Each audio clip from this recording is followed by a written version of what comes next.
Hey, thanks for joining me. This is something I forgot existed completely until I just ran into it digging through my comic boxes. And I was like, oh my God, right, right. Transformers G.I. Joe from Dreamwave Productions. For some reason, I had it in my head that this was a Image comic thing, but Dreamwave was separate, right? That was its own individual imprint thing from Pat Lee. 2003, I believe. Um, So I dug it out and I was flipping through them here just a little bit ago, and I was trying to remember what I thought about them at the time. And it's been a long time since I read these, probably at least 20 years. And nothing stood out in my memory. I'm like, oh my God, that was an amazing thing. And flipping through them, I'm like, okay, yeah, I remember. There's things in these books that are at this at simultaneously some of the coolest visual things I've ever seen, especially from Jae Lee, and at the same time, some of the like this just sucks. This is not working at all. It goes back and forth. It just swings from really fucking cool to really, really bad, in my opinion. And I thought that I had the entire thing, but as I was digging, I've got issues one, and then I've got three, four, and five. So I'm like, okay, well, I've got all of them except number two. But I got to the end of number five, flipping through them, and it didn't end the story. There's at least a number six. I'm like, well, fuck. I can't exactly go through them one by one and talk about the story, but you know what? I don't want to do that.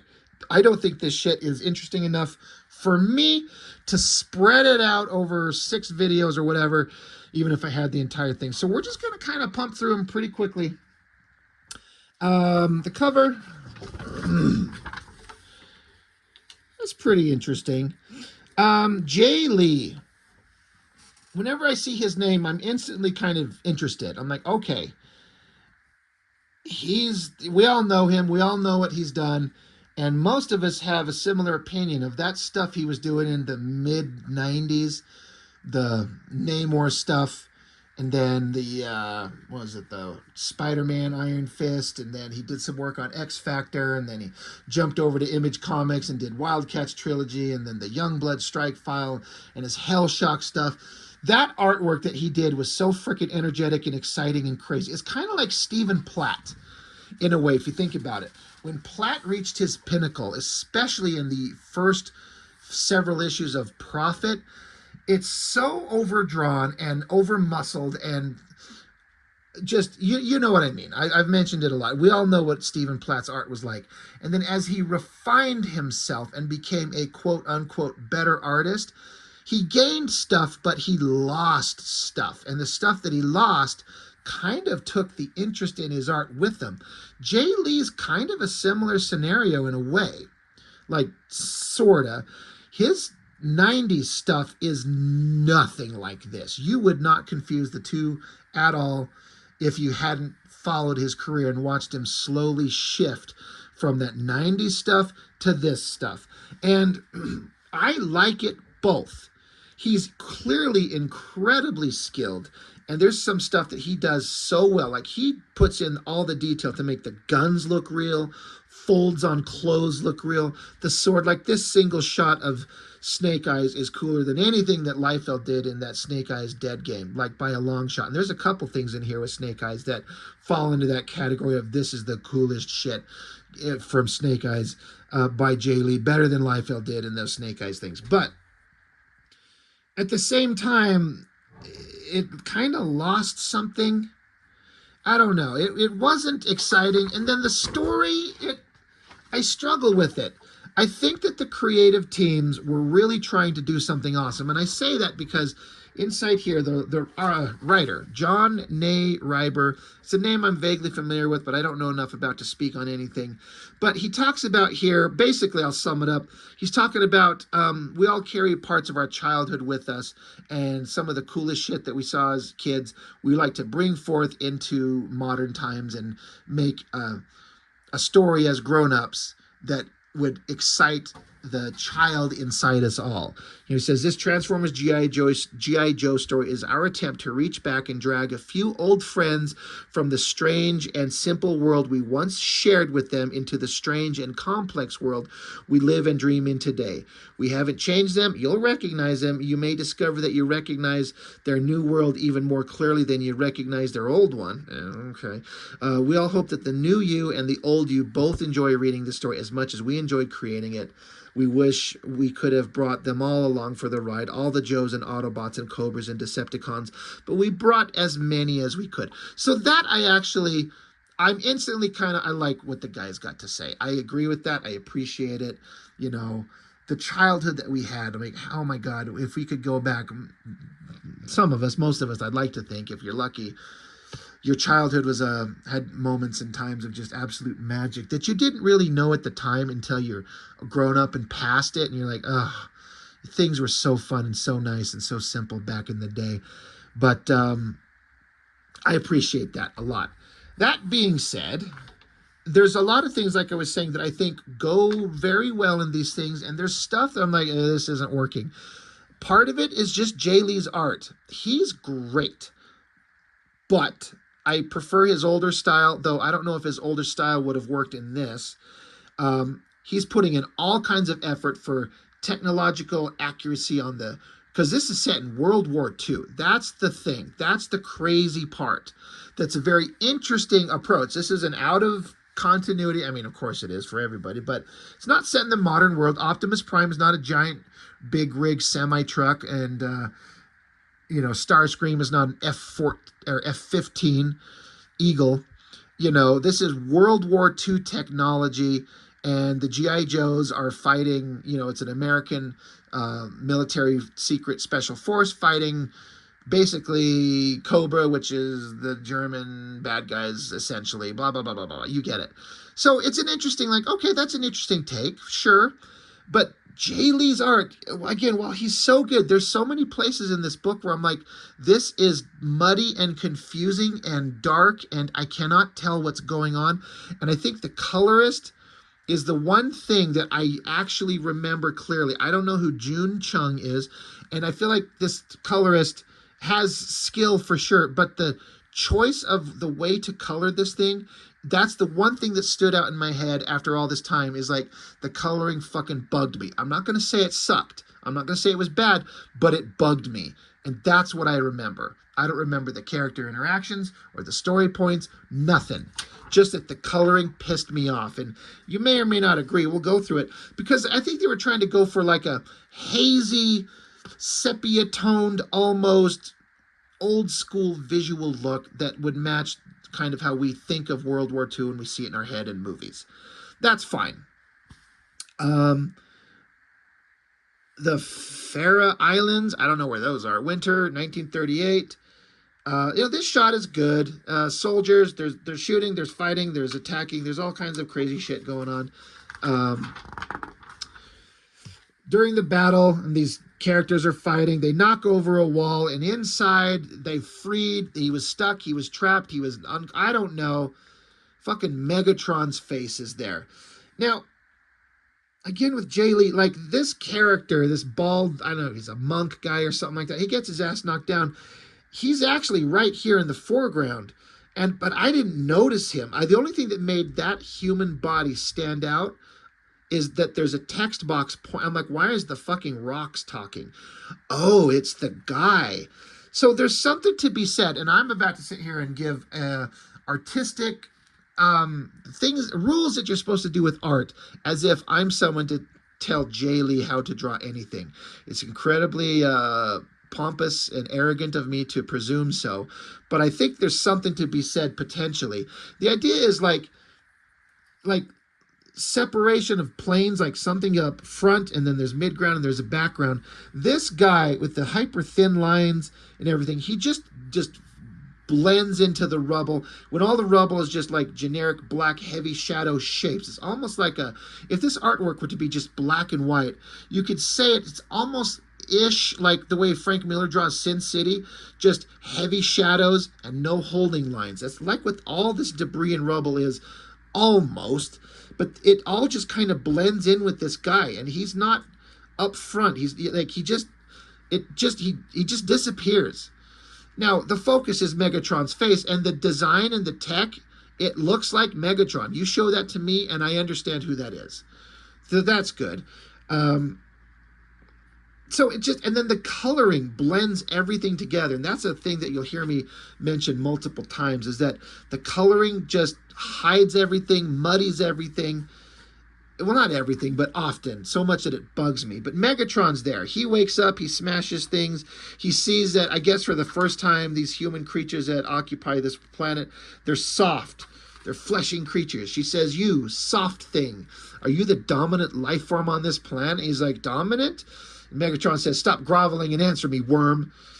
And he's like, "Yes." And he says, "You and your followers are ruthless destroyers." And the bad guy says, "We serve Cobra." He's like, "And you seek power? Then come. You have found power.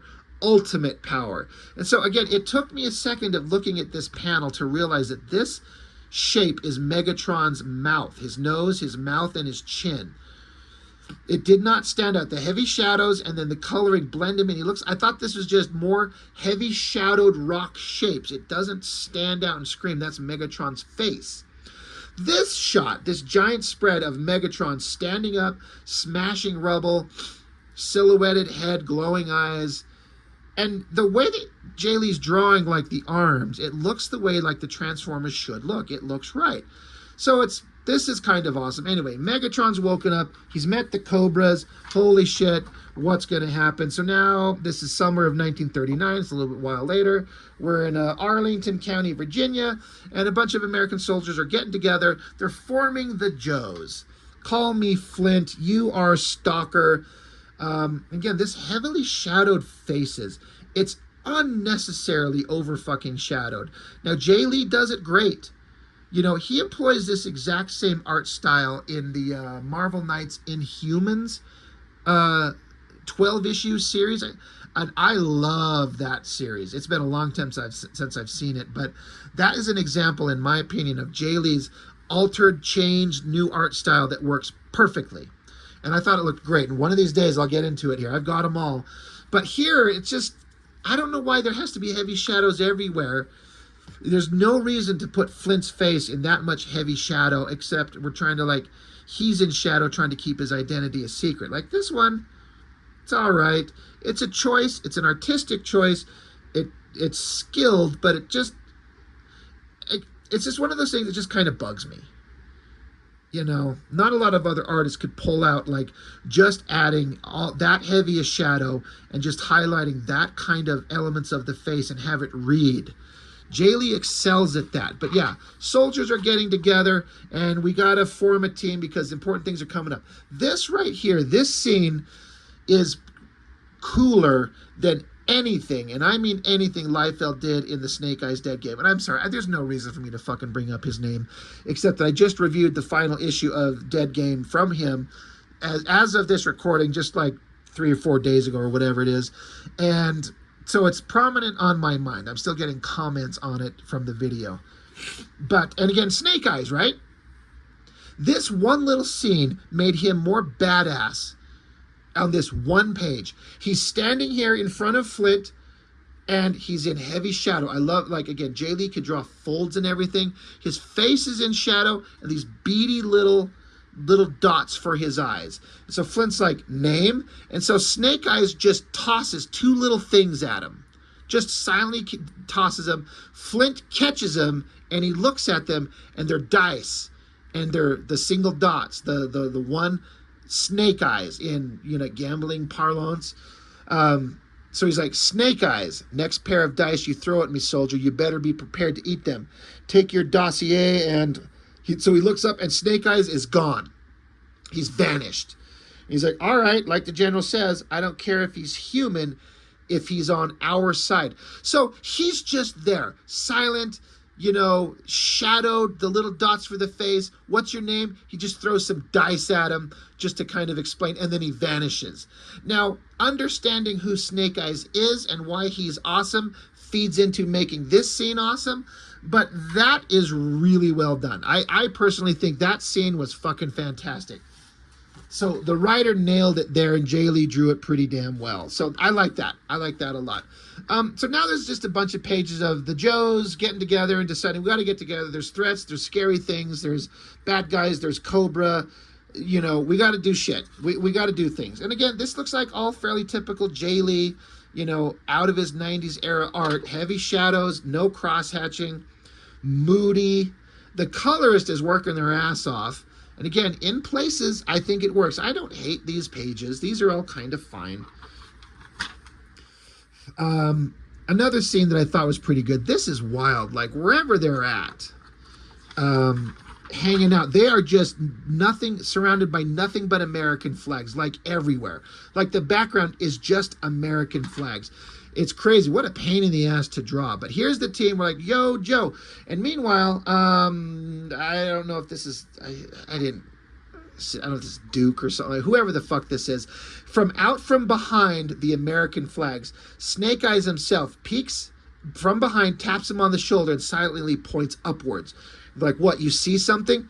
And in this big room that they're in, there's this giant tower and all this railing. Like, this is a giant, some kind of like giant building structure. And way up there, Snake Eyes spotted something.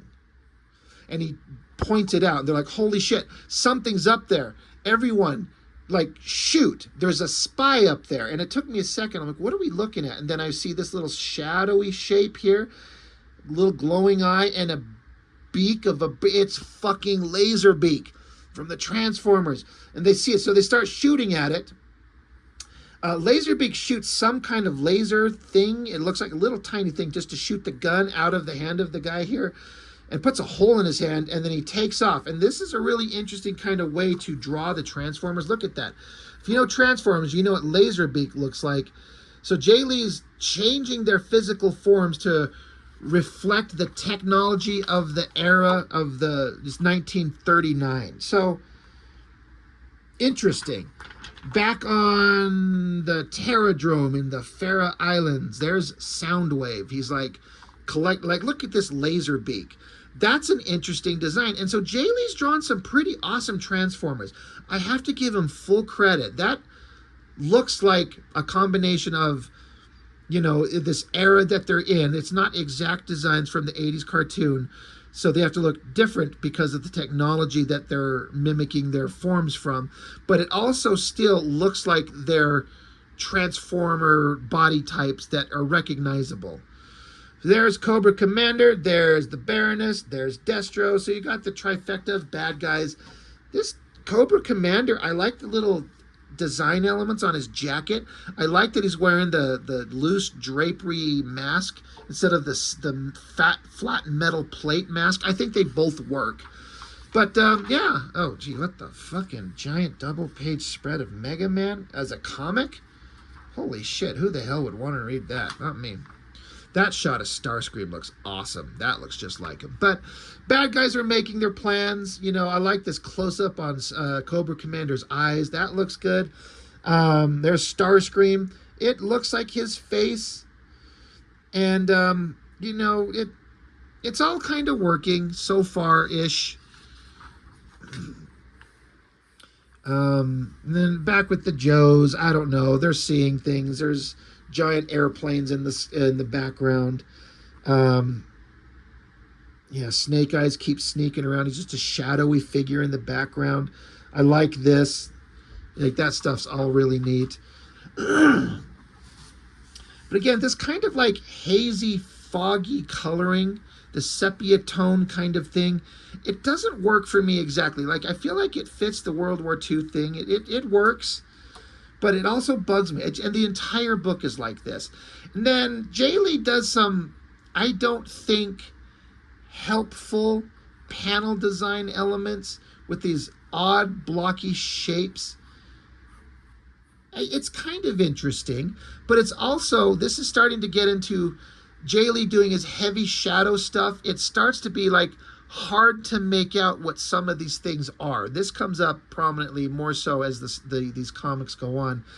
Also, the nerd in me, I am a kind of a big fan of World War II airplanes. I've got several die-cast toy models of these things. I got some sitting up in the corner above me here and some in my kitchen, above the cabinets and stuff like that. So I'm like, maybe I can identify some of these airplanes, but I can't exactly identify that. But, you know, I'm not sure who this is transforming. Is that supposed to be Soundwave or Starscream? I think that's supposed to be Starscream. So it's good. I mean, it's well drawn plane, but it's getting to be a little bit in places hard to decipher what we're seeing. But Jae Lee is not skimping on the details anywhere. It looks pretty good in terms of the detail. But yeah, battle in the sky. I guess Megatron just comes out of nowhere and smashes a plane. Kind of hard to see. This silhouette shot of Megatron landing. That's kind of cool. I guess Joes are dropping in. Again, I don't know. Do you guys see what I'm saying with the coloring?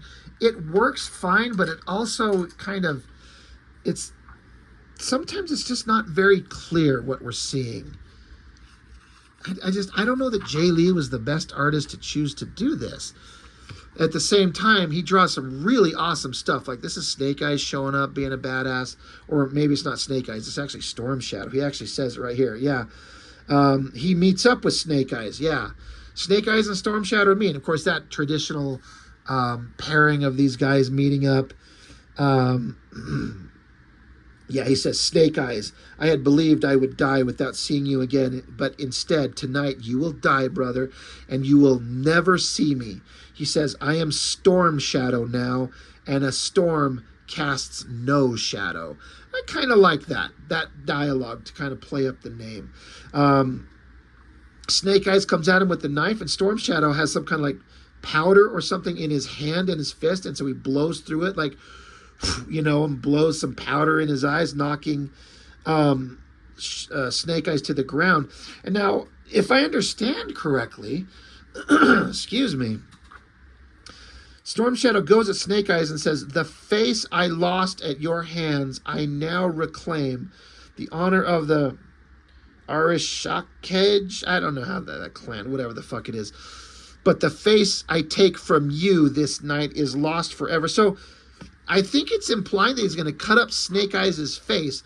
I think the implication is in the story is that Snake Eyes has a regular human face. We just don't get to see it. But then Storm Shadow cuts him up. Therefore, Snake Eyes has to wear a mask from now on at all times. So the soldiers are going along. They go around a corner. And this is another example of, it took me a second of staring at it. What the fuck am I looking at? And then I'm like, oh, okay. It's okay. Because this guy says, they don't pound that kind of optimism into you at officers' school. Oh, get it? Optimism. This is supposed to be Optimus Prime's face. I guess it's supposed to be his face mask shield thing and part of his little pointy head. And this is his eye. It's really hard to decipher, in my opinion. And I get it. They're trying to, Jae Lee's trying to convey massive size and scale in these giant robots. And they come around a corner, but when the textures are so similar and the colors are so similar, it's hard to see. So I don't hate it. I do kind of dig this cover. Again, I don't have book 2, but Snake Eyes. I love all the loose drapery hanging off him instead of like a spandex outfit. I like that. And then you got Ravage. I know that. And again, the design is different, but it looks pretty awesome. It's identifiable, specifically just making the head look like the robot. The bodies can be something else. So I don't know what happens in book 2. I don't have it, but we're just going to kind of flip through the others. I have 3, 4, and 5. There's some black and white. Again, it just kind of blends together. I don't know what the solution is to make it better. Again, as if I have the right to tell Jae Lee. So book 3, all right, Cobra Commander. That is, I actually really dig this pose. It's almost a little overly feminine. The way he's posing with his leg crossed up here, he's almost like a queen. He's like, come on, yes, Queen, slay. And Destro's just up here going, what the fuck am I doing with this guy? But it works. I liked, again, the designs on the outfit, the full mask. It's pretty impressive. I kind of dig it. Again, whatever happened in book 2, don't know. But I do believe that we got introduced to, I mean, these are the Seekers. So that's like Starscream, Thundercracker, Skywarp, right? And then I guess in book 2, we also got introduced to the aerial bots have been introduced because they do show up here. Again, soldiers talking. They're in the middle of battle. This looks like the tail end. Like this looks like, yeah, this kind of threw me off. This silhouette of that plane there, it shouldn't matter to me, but I kind of want to grab it now. Let me grab my little toy model I got right here. God, if I can do it without breaking things. Yep, I did. No, that's a German plane.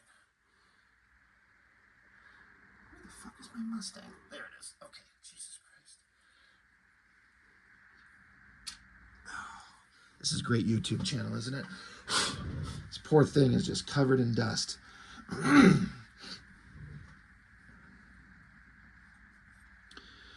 But looking at the silhouette of the plane, like I know that the Mustang, it's got this like radiator air cooler unit kind of here on the bottom lower part of the back of the plane. So its specific silhouette has that air cooler kind of thing. So I'm like, all right, just looking at it.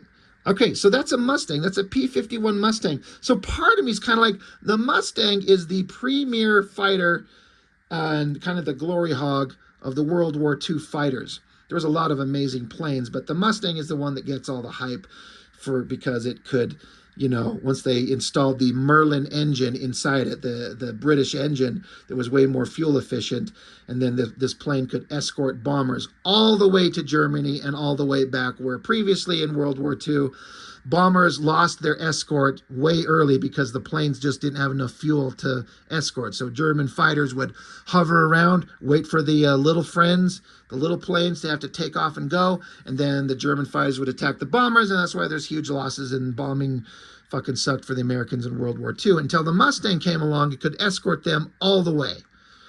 Blah, blah, blah, blah, blah, blah, blah, blah. So the Mustang is like the plane. I'm like, why are the fucking Decepticons the Mustang? Now, does Jae Lee know that? Because you got 3 planes here, and those fucking planes are not this Mustang there.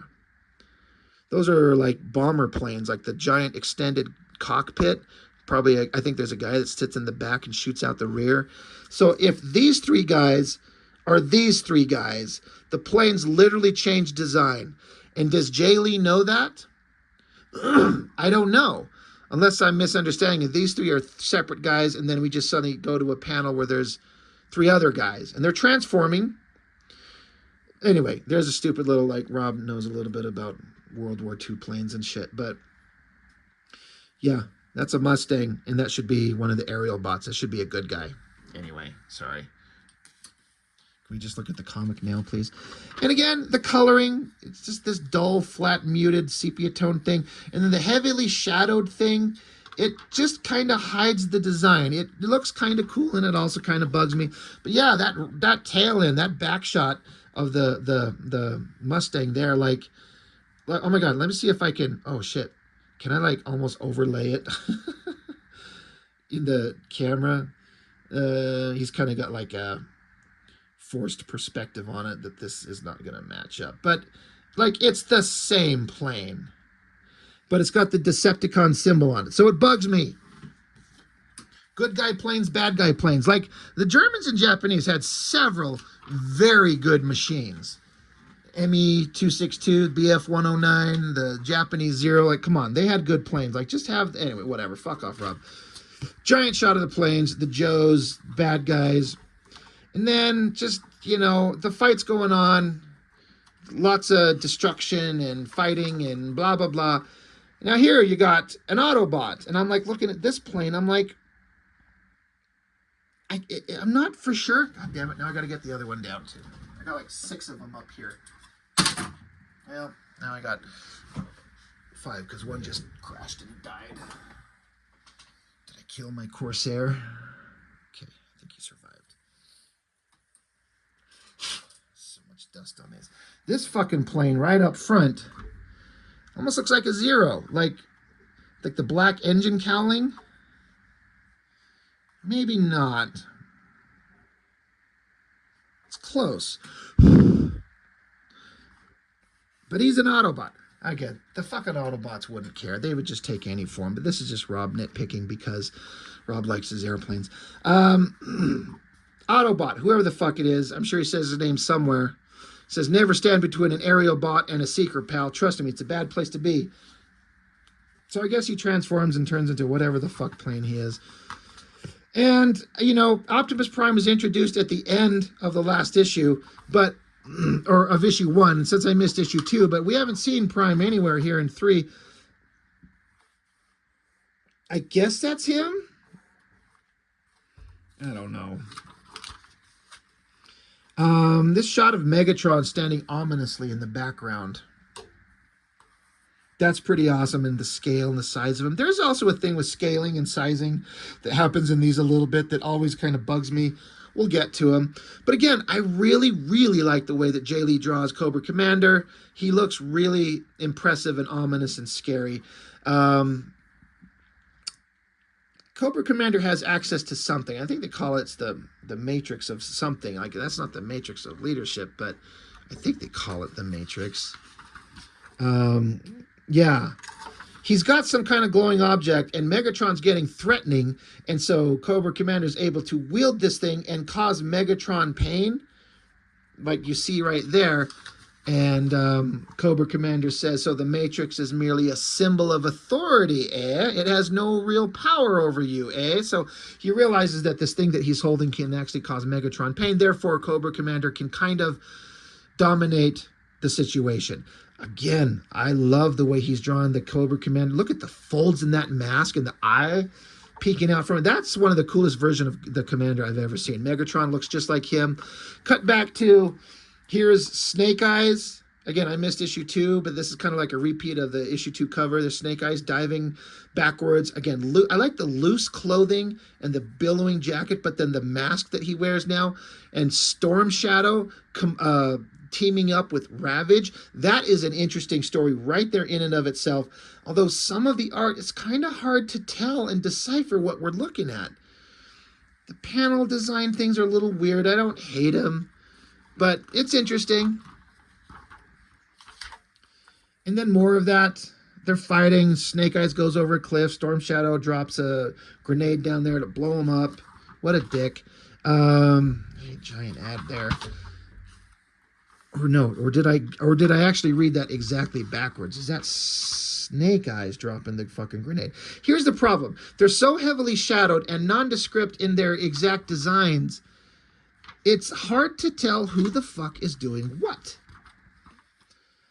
So I don't know. I don't know, but I guess this is Snake Eyes. He's left standing there. And so now some more bad guys, Cobra Nazis or whatever, coming up behind him. So he gets out his gun, shoots him. I like that shot. In fact, this entire page looks pretty awesome.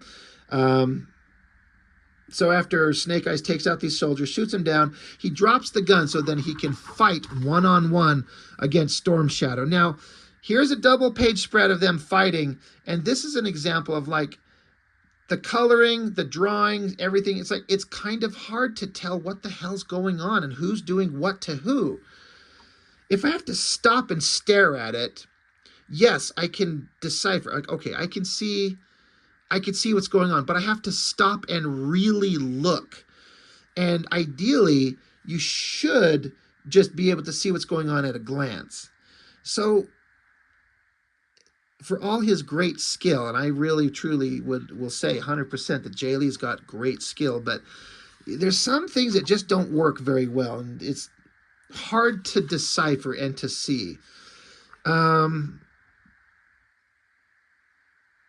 Yeah, I guess Storm Shadow takes off. Whatever the fuck. A grenade gets thrown at him. There's an explosion.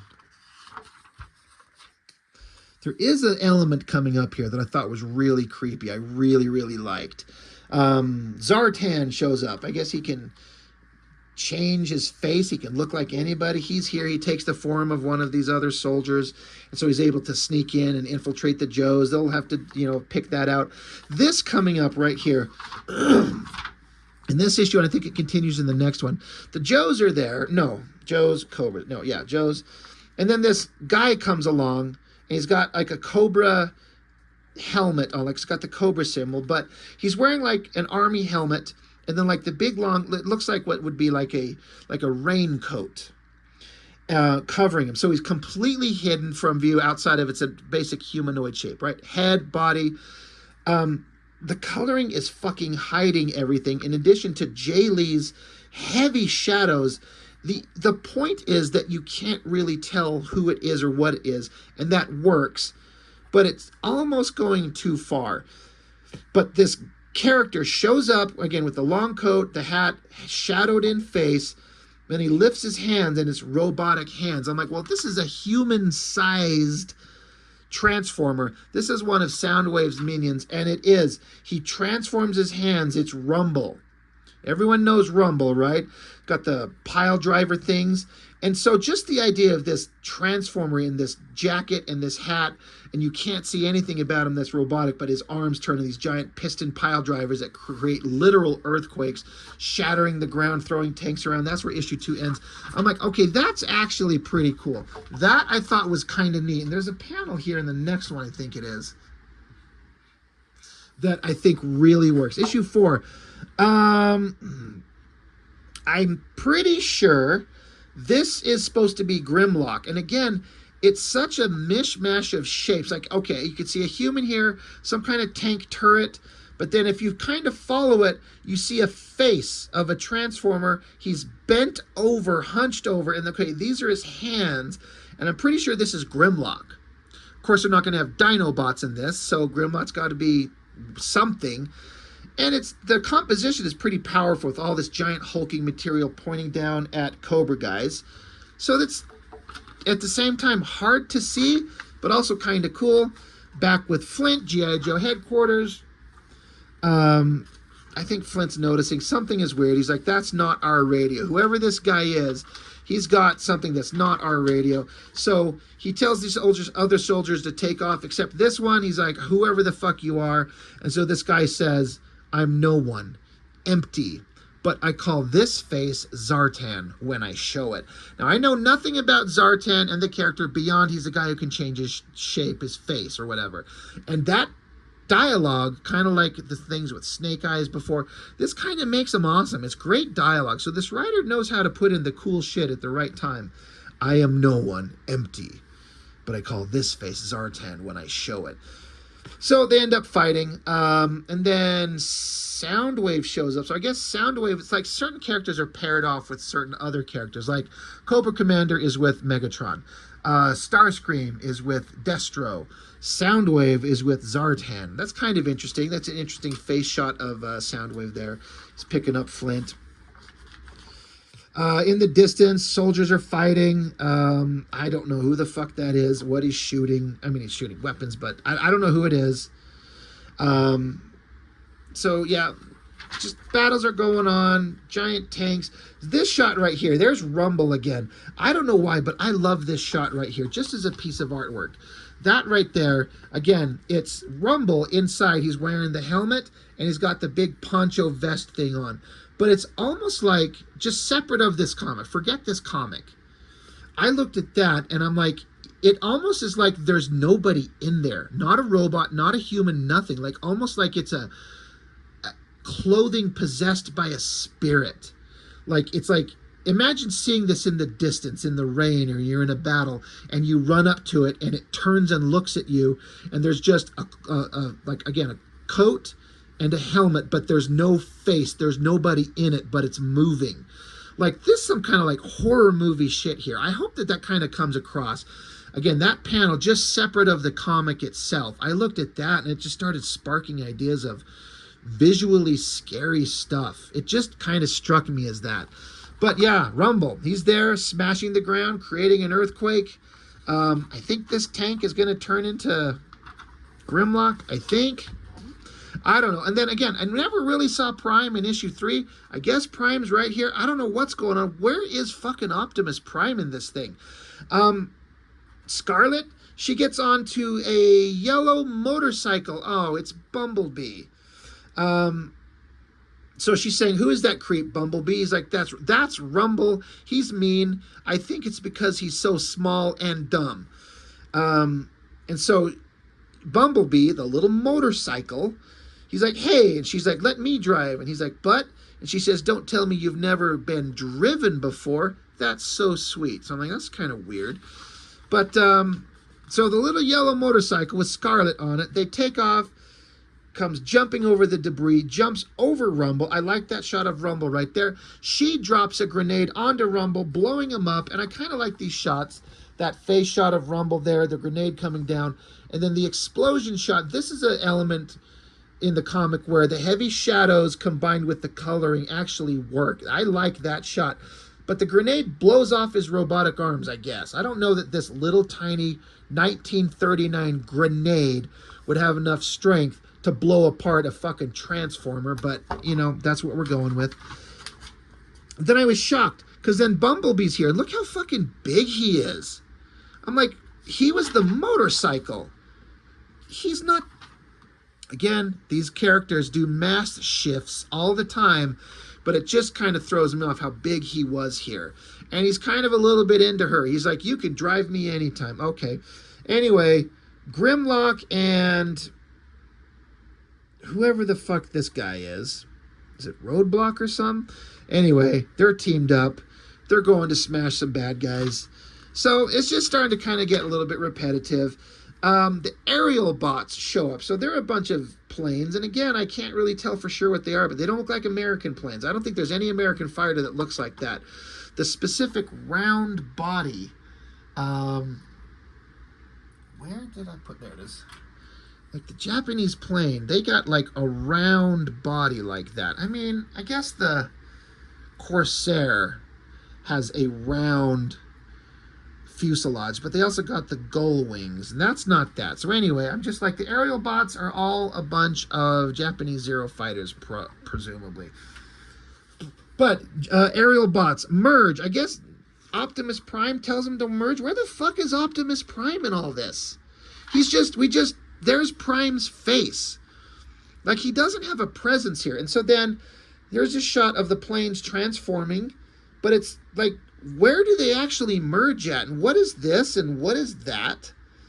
So there's parts of this that are just so hard to decipher. It's kind of like, I get pissed off. Like, look at this open line, colorful. Like, this is way easier to read. Like, that looks pretty good. Who's drawing that? Oh, there's 1,000 credits down here. Anyway, it's a little bit more clear to read. But yeah, there's Superion. He's grabbed onto Grimlock, and okay, they're talking. Fucking Storm Shadow still running around trying to fight Snake Eyes. This fucking, what, 2-3 issues of this? They get into the backstory of how they used to train together and bad things happened, and then somehow they're underwater and one of them's getting eaten by a shark or something. I like this shark shot down here coming up. The shark kind of looks wrinkly and like an old shark, like an old man shark, but the coloring's kind of working, I guess. Blood in the water. But Storm Shadow gets into the jaws of a freaking shark. Well, that sucks for him. Starscream and Destro are plotting to overthrow... presumably, Megatron and Cobra Commander, because that's the shit they always did. And Destro's saying, "You know what? We have created a thing."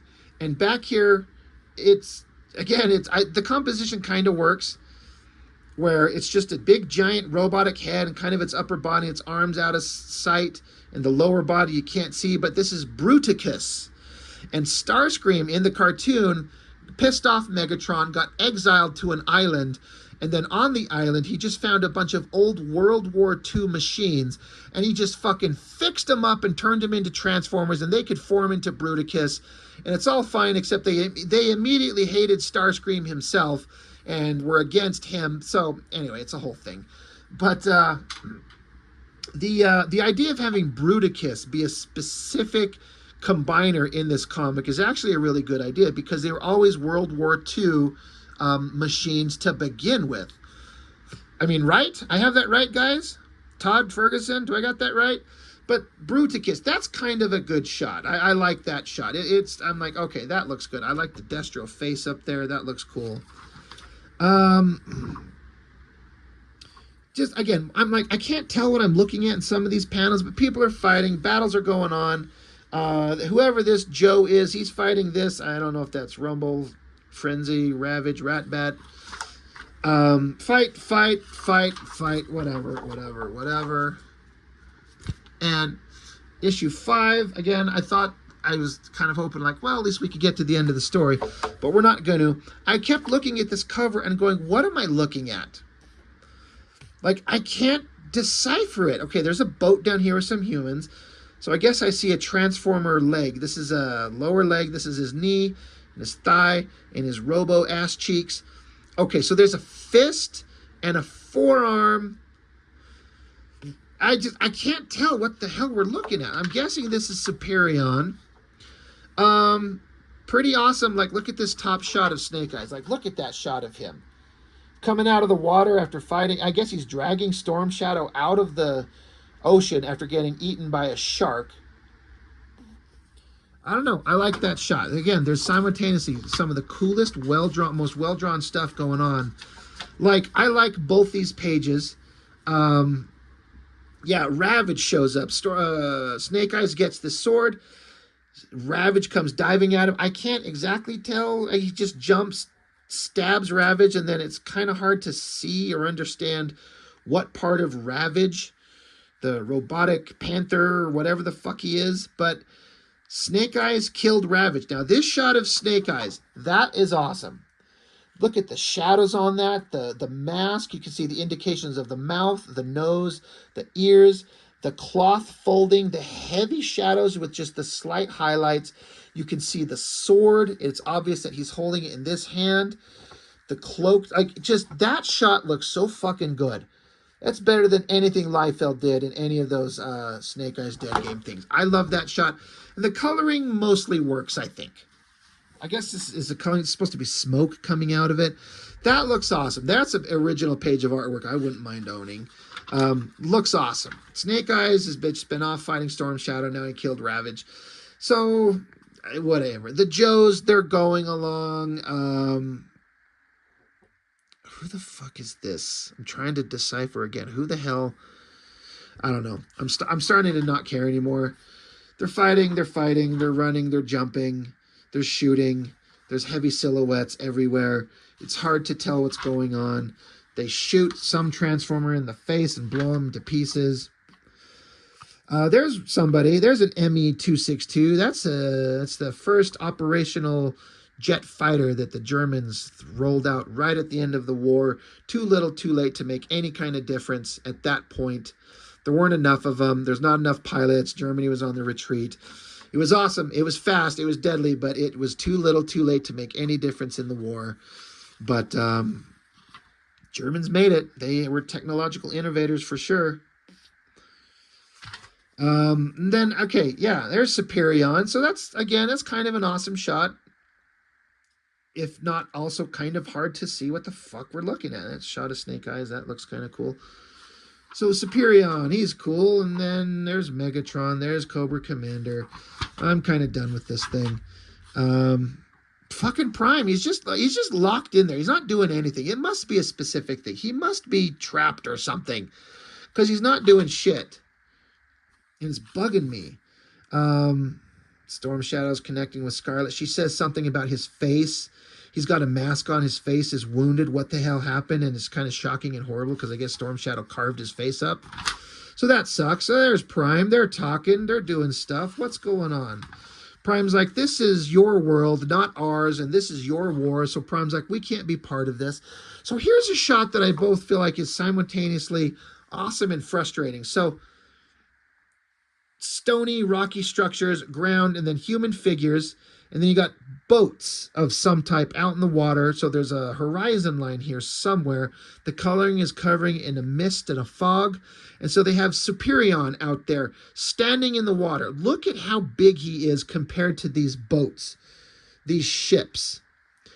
That is so fucking huge. That is so massive. It is so off scale.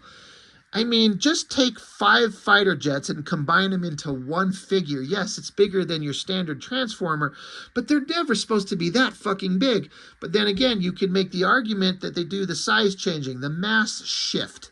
Megatron goes from a little tiny handgun to a giant full-size robot, and we don't think about it. Sure, that's fair. As much as I actually like the shot and the coloring and the idea, it gives a real sense of incredible scale with the humans up here, and then you understand for the most part that this is water and there's boats, and so that robot is huge. It's just too huge. That's just me. Whatever the fuck is going on, I don't know. Fucking Shockwave, I guess, is here. He's there. And then I had a hard time deciphering what the hell I'm looking at on that panel. I'm like, okay, I know enough about Shockwave, like his face. It's got a dot and these little pogo stick things sticking up on the side. So this is the back of Shockwave's head. So I guess this is the back of his body, and that's his arm. So is this Megatron transforming, joining with I can't fucking tell what we're looking at. Like, I see a cannon and I see back of a head, but it's too convoluted. It's too unclear. Anyway, good guys are coming along. I'm guessing this is the Megatron Shockwave. Giant cannon shoots, hits Superion, blows a hole in him, knocks his ass down. And then we end on a splash page, a pretty good splash page. One of the coolest shots of Cobra Commander with the hanging loose mask. That looks awesome. And again, it wasn't until I got to here I realized there's at least one more issue, and I don't have it. I don't know what happens, and so fuck it, sucks to be me. But I wasn't loving this. It wasn't as awesome as I wanted it to be. But there's a lot of like cool stuff and good art and neat ideas and some great dialogue and character moments. But did this need to be 6 issues? This is way too long, I think. I don't know. So like I said, there's stuff in here that's incredible and stuff in it that's incredibly frustrating. I'm not going to say it's bad. It's not. And Jae Lee's putting forth everything that he can do, and the colorist is doing some interesting stuff that works in places, but I don't dig the coloring. The writers, I feel like they're into it. I don't know if it sold well. I imagine it kind of had to. But then this was 2003. I'm pretty sure it said somewhere here. Doesn't say. I'm almost positive. Somewhere it says something. Yeah, 2003. So, you know, it's one of those things where it just may not click with me, but I'm not saying it's poorly done. I've just got kind of my own personal opinions on certain elements in it. And again, it's incomplete, but I don't care. If I had issues 2 and 6 and whatever else was there, I don't think I'd like it anymore. It's interesting. There's some neat stuff. Jae Lee is awesome at times and then confusing at times, but it's fun. I don't know. Any of you guys out there read this? Did you have a good time with it? It's okay. It's all right. It's a solid effort. You know, I'll give it a B minus. There you go. I should start grading these things as if anyone cares. Transformers G.I. Joe from 2003. It's interesting. Some cool stuff, but that's all I got for now. Thank you for watching. I really appreciate it. See you next time.